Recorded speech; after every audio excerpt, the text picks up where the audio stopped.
My apologies to anyone who tried to join us on Sunday for our service about the use of doubt. We had some last-minute technical issues we were unable to resolve, and we thought it was better just to get on with the service rather than try and delay it any longer. So I thought I'd come back and record it today for anybody who's interested to watch online. I wanted to begin by sharing with you our readings that we shared on Sunday. The first is Exodus chapter 7. And you may remember a few weeks ago we read the story of Moses at the burning bush and the Lord giving Moses certain signs to show to Pharaoh in case he wasn't believed. And this chapter 7 is part of the story of Moses actually performing those signs. I'm going to read from chapter 7 verses 8 to 13. Then the Lord spoke to Moses and Aaron, saying, "When Pharaoh speaks to you, saying, 'Show a miracle for yourselves,' then you shall say to Aaron, 'Take your rod and cast it before Pharaoh, and let it become a serpent.'"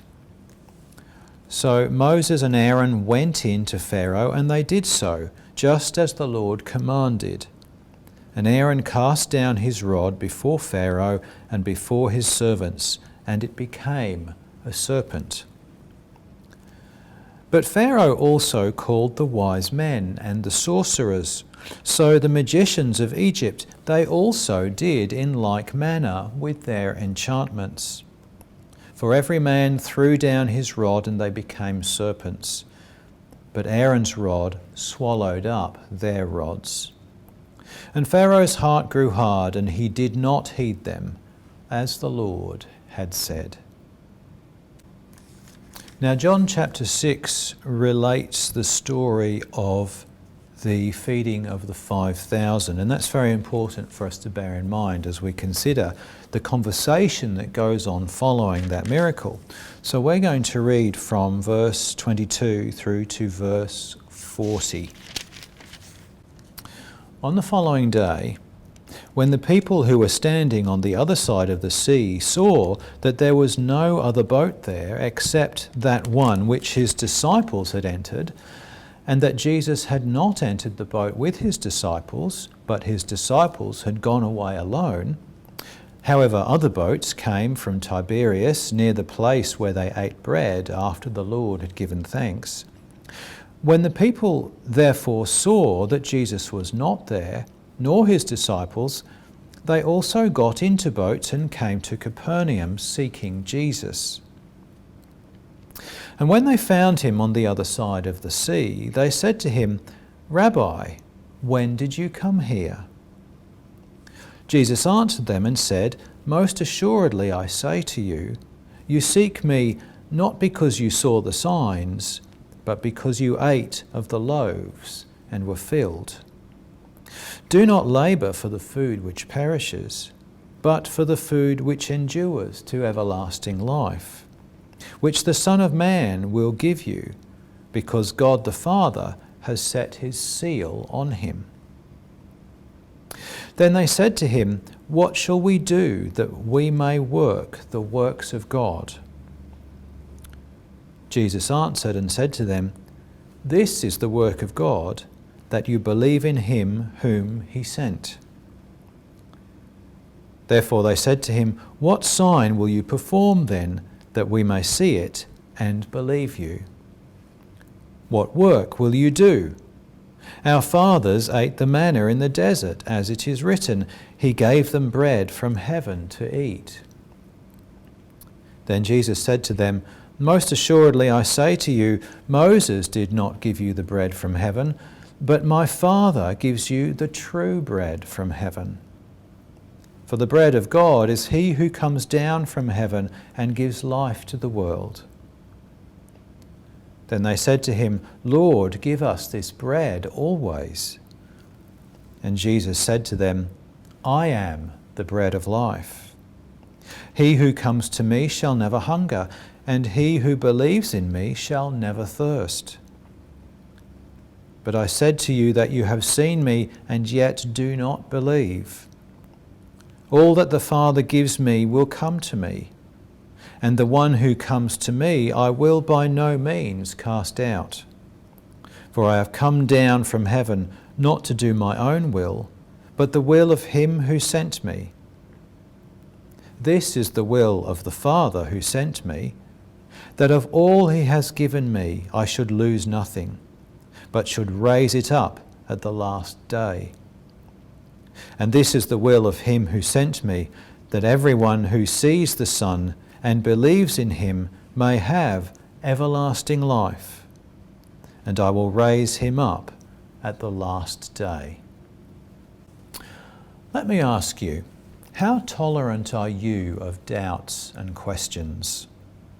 And I'm talking about your own doubts and questions, and I'm talking about the doubts and questions of others.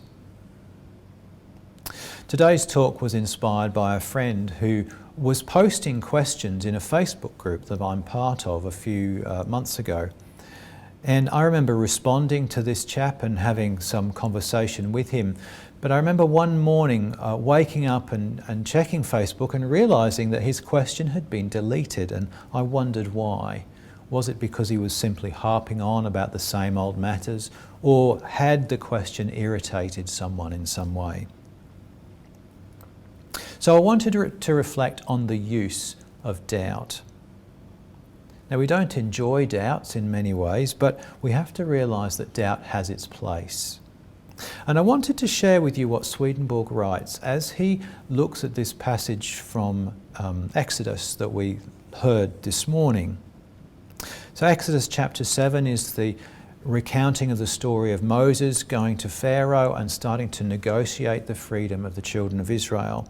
And in the process, Moses asks Aaron to cast down his rod, which he does, and it becomes a serpent.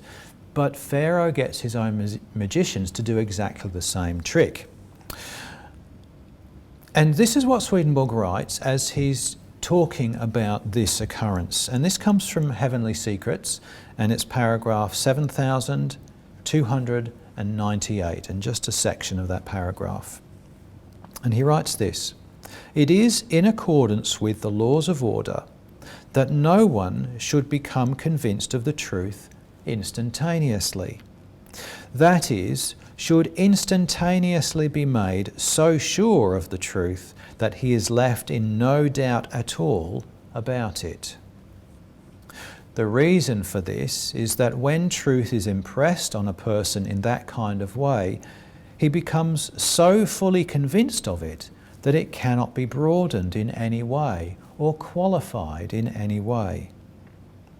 Truth like this is represented in the next life as that which is hard, not allowing good into itself to make it pliable.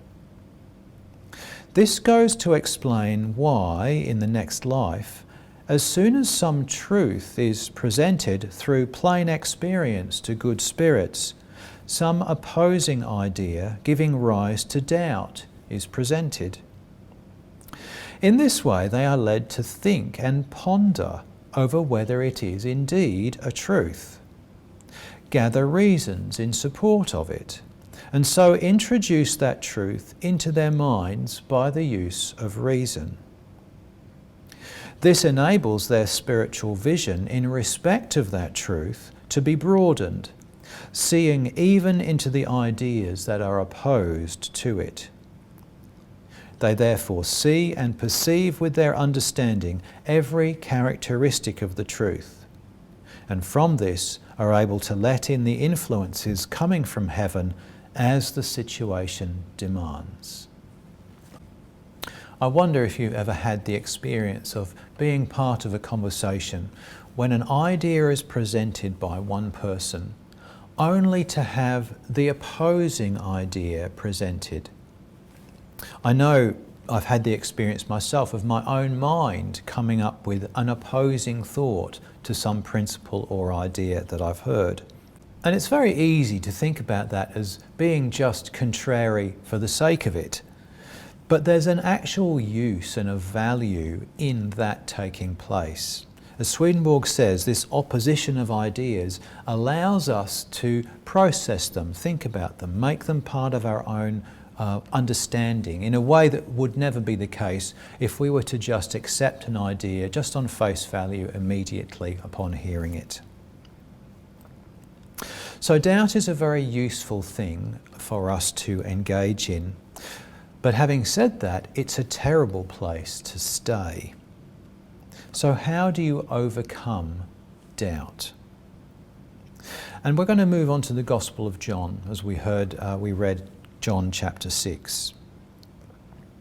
If you ever get the opportunity to read the Gospel of John in its entirety from beginning to end, you'll realise that the idea of doubt is one of the key themes of John's Gospel.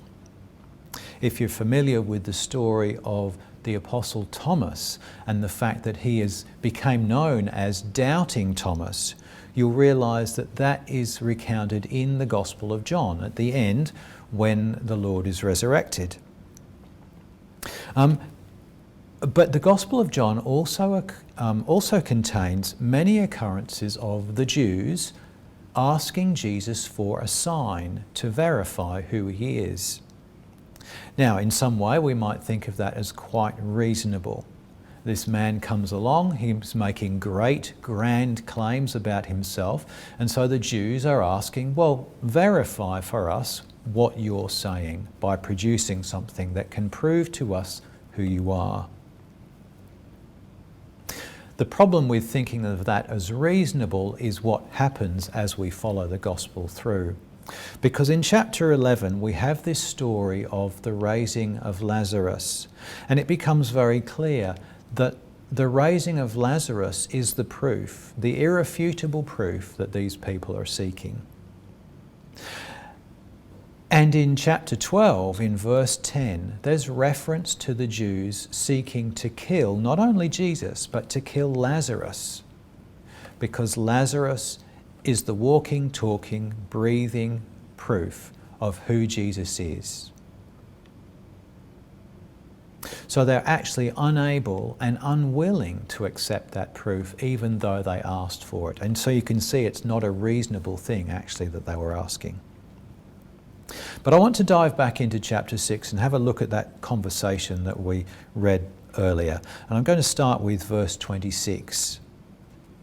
So Jesus answered them and said, "Most assuredly I say to you, you seek me not because you saw the signs, but because you ate of the loaves and were filled.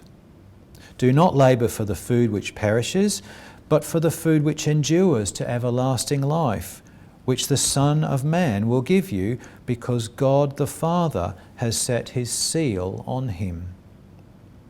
Now note that he said, "You seek me not because you saw the signs, but because you ate of the loaves and were filled."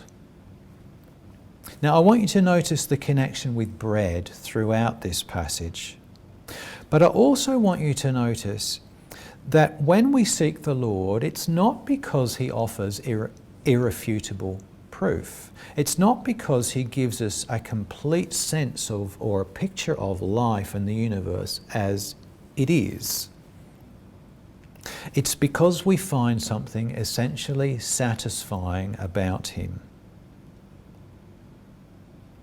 You see, we need to recognise that although we believe ourselves to be rational creatures, although we believe ourselves to be the kind of being that is presented with an idea of truth, can recognise the truth and gladly accept it immediately. Although we believe ourselves to be that creature, we actually are not. We are willful creatures, first and foremost.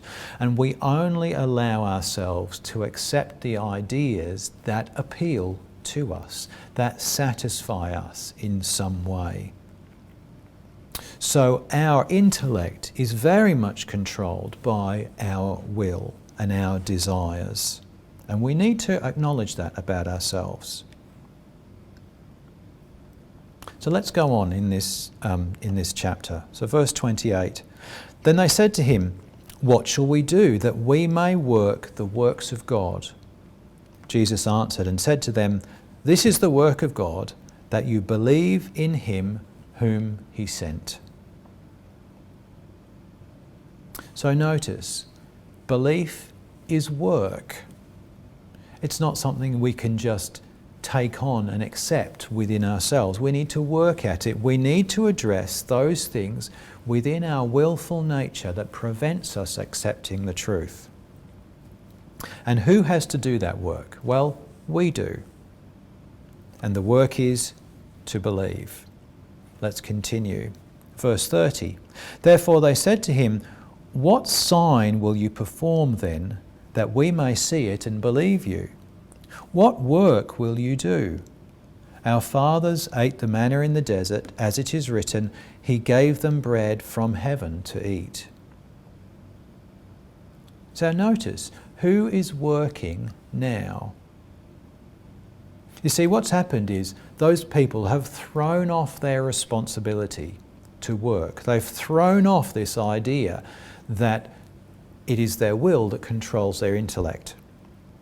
They're asking Jesus again to prove who He is. Give us proof, they say, and we will believe you. And the problem with that is, if you go backwards into the beginning of chapter 6, what we've seen is the feeding of the 5,000. Now those people saw that. They were part of that miracle. And that is as much proof as they would need, surely, to believe Jesus and what He is claiming. But it seems not. They're asking for a further sign. Let's continue now in this conversation in John's Gospel. So from verse 32, "Then Jesus said to them, Most assuredly I say to you, Moses did not give you the bread from heaven, but my Father gives you the true bread from heaven. For the bread of God is He who comes down from heaven and gives life to the world." Then they said to Him, "Lord, give us this bread always." And here's these very well-known words of the Lord. And Jesus said to them, "I am the bread of life. He who comes to me shall never hunger, and he who believes in me shall never thirst. But I said to you that you have seen me, and yet do not believe." I want to share again a few words from Swedenborg's work. Some quite short statements here, but very, very useful in this context of believing and doubt. So from Doctrine of Sacred Scripture we read this: "Enlightenment comes from the Lord alone, and is granted to those who love truths because they are true, and to apply them to the uses of life." From Heavenly Secrets: "All enlightenment is received from the Lord. It comes by way of the good present in a person, the exact nature of the enlightenment depending on the nature of that good there." Now notice what he says there. It's dependent upon the good present in a person, not the truth. Again, it's just reference to this idea that we are willful creatures primarily, not rational ones, and we're only rational to the extent that our will allows us to be. And finally, a person is enlightened if he shuns evils because they are sins, and because they are against the Lord and His divine laws. So if we are to appreciate the truth, I think there are three things that we need to do. First of all, we need to seek the truth because it is true. Not because I happen to like it, not because it is familiar or for any other reason. We need an unwavering commitment, a fearless commitment to the truth, irrespective of the consequences that it might hold for me. That's the first thing. The second thing is we need to wish to apply that truth to our own lives. So I must apply that truth to my own life and not to the life of others. And the third thing is I need to shun the evils in my own life as sins, and not from any perceived benefit, other benefit from doing so. I want to share with you one other principle that Swedenborg relates, and that's what he calls the affirmative principle. It's the idea of being able to set aside something that we find troubling or challenging to understand, to recognise that we cannot grasp every single thing about the universe in the way that the Lord can. So we set it aside for another day, for another time, not allowing it to get in the way of the way that we live our lives and the way that we process other ideas. So this again is from Heavenly Secrets, and it's paragraph 1072, just a portion of it. Spirits are clearly distinguished from one another as to whether they possess or do not possess faith that inheres in charity or lives in charity. Those who possess such faith do not engage in reasoning about the truths of faith. Instead, they immediately declare them to be true, and also confirm them so far as they are able, by means of sensory evidence, factual knowledge, and analytical arguments. But as soon as something obscure comes up which they do not perceive, they lay it aside and never allow anything like that to lead them into doubt. They say that the things they are able to grasp are very few, and that therefore to think that something is not true because they themselves do not grasp it would be madness. These people are those who are governed by charity. So I'm going to ask you, how do you react to what you hear or see? Are you prepared to consider things that challenge your own opinions and assumptions? Let me remind you of those three principles from earlier on. Are you able to seek the truth because it is true? Are you able to apply that truth to your own life? And are you able to shun the evils in your own life as sins?